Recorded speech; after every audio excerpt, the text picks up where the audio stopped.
அன்பாசிரியர் முனைவர் இரா வனிதா அவர்கள் இந்து தமிழ் நாளிதழின் வெற்றி கொடி இணைப்பிதழில் வாராவாரம் எழுதி வந்த கதைக்குரலை உங்கள் அபிமான வாலு பதிப்பகம் வண்ணமயமான புத்தகமாக பதிப்பித்துள்ளது.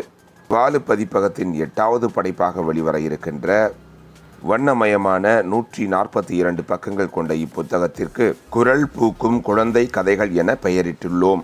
இப்புத்தகத்தின் விலை 350 ரூபாய். புத்தகம் வேண்டுவோர் வாலு பதிப்பகத்தை தொடர்பு கொள்ளுங்கள்.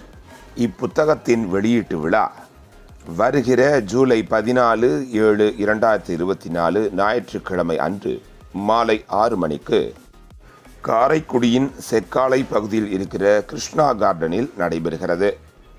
காரைக்குடி சட்டமன்ற உறுப்பினர் சா மாங்குடி நூலை வெளியிட்டு தலைமையுரையாற்றுகிறார். உங்கள் அபிமான வாலு நூல் மதிப்புரை செய்ய இருக்கிறேன். அனைவரும் வருக. நூல் வெளியீட்டு விழாவை சிறப்பிக்க செய்க.